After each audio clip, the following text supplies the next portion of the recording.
বাংলাদেশের রাজনৈতিক ভবিষ্যৎ নির্ধারণে অগ্রবর্তী কাপড় আইডি। আসসালামু আলাইকুম প্রিয় দর্শক, এক বিডি বাই নজরুল চ্যানেলে সবাইকে স্বাগত। আজকের ভিডিওটা খুবই গুরুত্বপূর্ণ, কারণ এটা শুধু রাজনীতি না, এটা আমাদের অধিকার, আমাদের রাষ্ট্র এবং আমাদের ভবিষ্যৎ নিয়ে। আপনারা ইতিমধ্যে শুনেছেন দেশে ৮৪টি সংস্কার প্রস্তাব নিয়ে আলোচনা হয়েছে, হ্যাঁ অথবা না ভোট নিয়ে, অর্থাৎ গণভোটের কথা বলা হচ্ছে। শুরুর দিকে প্রস্তাব ছিল আরও বেশি, ১৬০ বা ৩০০টির মতন এরকম প্রস্তাবনা আসছিল। সেখানে যাচাই বাছাই করে প্রায় ৮৪টির প্রস্তাব চূড়ান্ত করে রেখেছে।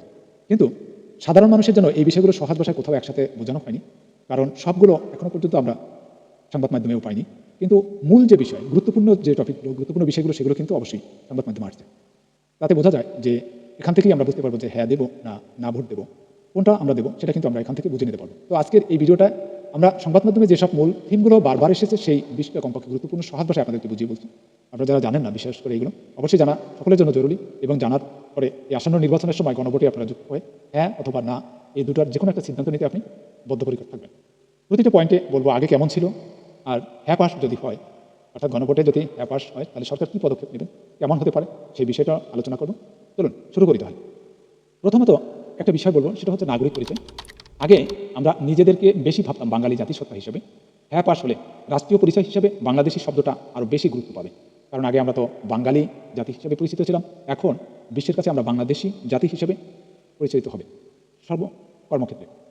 হয়তো ভাববেন যে বাঙালি জাতি আর বাংলাদেশি জাতি, সেটা পার্থক্যটা অবশ্যই এর ভিতরে পার্থক্য আছে, বাংলাদেশি গোটা নাগরিকের উপরে বোঝানো হয়েছে। তো এর মানে জাতিগত পরিচয়ের চেয়ে নাগরিক পরিচয়কে সামনে আনা হবে। ২ নম্বরে যে কথাটা বলবো, সংবিধানের মৌলিক নীতি। আগে মৌলিক নীতি ছিল, কিন্তু বাস্তবে অনেক সময় ঠিকঠাক মানা হতো না। হ্যাঁ পাস হলে এই নীতিগুলোকে আরও শক্ত এবং স্পষ্ট করা হবে।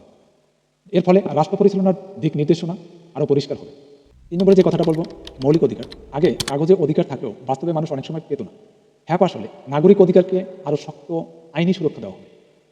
এর মানে মত প্রকাশ আর স্বাধীনতা আরও নিরাপদ হবে। ৪ নম্বরে যে কথাটা বলতে চাই, সংবিধান সংশোধনের নিয়ম। আগে সংসদে সংখ্যা থাকলে সংবিধান বদলানো তুলনামূলকভাবে সহজ ছিল, হ্যাঁ পাস হলে সংবিধান বদলাতে আরও কঠিন ও স্বচ্ছ প্রক্রিয়া লাগবে। এর ফলে রাজনৈতিক সুবিধার জন্য সংবিধান বদলানো কঠিন হবে। দ্বিকক্ষ সংসদ। আগে আমাদের সংসদ ছিল এক কক্ষ বিশিষ্ট, হ্যাঁ পাস হলে উচ্চকক্ষ ও নিম্নকক্ষ ২ কক্ষের সংসদে কথা বলা হচ্ছে। এর ফলে আইন পাস করার আগে আরও যাচাই হবে। ৬ নম্বরে যে কথাটা বলতে চাই, নির্বাচন কমিশনের স্বাধীনতা।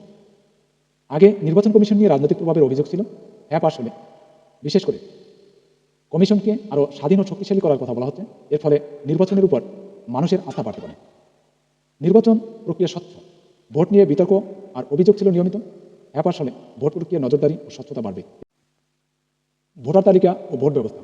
ভুল ভোটার তালিকা আর ডুপ্লিকেট ভোটারের অভিযোগ ছিল, হ্যাঁ পাস হলে ভোটার তালিকা আরও আধুনিক ও নির্ভুল করা হবে। এর ফলে ভোট জালিয়াতি কমতে পারে। নির্বাচনী অর্থায়ন। নির্বাচনী টাকা খরচের হিসাব স্পষ্ট ছিল না, হ্যাঁ পাস হলে নির্বাচনী খরচের উপর কঠোর নজরদারি থাকবে। এর ফলে কালো টাকার প্রভাব কমতে পারে।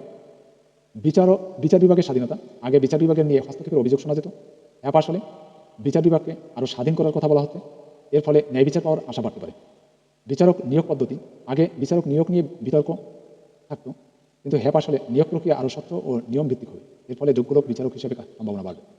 মামলার জট কমানো। আগে একটা মামলা বছরের পর বছর ঝুলে থাকতো, কিন্তু হ্যাঁ পাস হলে আদালত ব্যবস্থাকে দ্রুত ও ডিজিটাল করার কথা বলা হচ্ছে। এর ফলে ন্যায় বিচার পেতে সময় কম লাগতে পারে। প্রশাসনিক সংস্কার। আগে নিয়োগ আর পদোন্নতিতে প্রভাবের অভিযোগ ছিল, হ্যাঁ পাস হলে মেধা ও যোগ্যতাকে বেশি গুরুত্ব দেবে। এর ফলে সরকারি সেবার মান বাড়তে পারে। পুলিশ সংস্কার। আগে পুলিশ নিয়ে পক্ষপাতিত্বের অভিযোগ শোনা যেত, হ্যাঁ পাস হলে পুলিশের জবাবদিহি বাড়ানোর কথা বলা হচ্ছে। এর ফলে আইনের শাসন শক্ত হতে পারে। মানবাধিকার সুরক্ষা। মানবাধিকার লঙ্ঘনের বিচার কম হতো, হ্যাঁ পাস হলে মানবাধিকার রক্ষায় শক্ত আইন তৈরি করা হবে এবং এর ফলে নির্যাতন আর অবিচার কমতে পারে। দুর্নীতি কমন কমিশন। আগে দুদক অনেক সময় দুর্বল বলা হতো, হ্যাঁ পাস হলে দুদককে আরও স্বাধীন ও শক্তিশালী করা হবে। এর ফলে বড় দুর্নীতির বিরুদ্ধে ব্যবস্থা নেওয়া সহজ হবে। রাষ্ট্রীয় প্রতিষ্ঠানের জবাবদিহি। আগে অনেক প্রতিষ্ঠান জবাবদিহির বাইরে থাকতো, হ্যাঁ পাস হলে সব প্রতিষ্ঠানের জন্য কঠোর জবাবদিহি থাকবে। এর ফলে সরকারি কাজের স্বচ্ছতা বাড়বে। ক্ষমতার ভারসাম্য। আগে কখনো কখনো এক জায়গায় বেশি ক্ষমতা জমে যেত, হ্যাঁ পাস হলে ক্ষমতার মধ্যে ভারসাম্য আনার ব্যবস্থা শক্ত করা হবে। এর ফলে স্বৈরাচারী সিদ্ধান্ত নেওয়া কঠিন হবে। নাগরিক অংশগ্রহণ। নাগরিকের ভূমিকা সীমিত ছিল, হ্যাঁ পাস হলে নাগরিক অংশগ্রহণ বাড়ানোর সুযোগ সুবিধা তৈরি হবে। এর ফলে মানুষ রাষ্ট্রের সিদ্ধান্তে নিজেকে বেশি যুক্ত মনে করবে। গণতন্ত্র শক্তিশালী করে। আগে গণতন্ত্র অনেক সময় কাগজে ছিল, চর্চায় কম, কিন্তু হ্যাঁ পাস হলে আইন ও প্রতিষ্ঠানের মাধ্যমে গণতন্ত্রকে শক্ত করা হবে। এর ফলে ভবিষ্যতে রাজনৈতিক স্থিতিশীলতা বাড়তে পারে।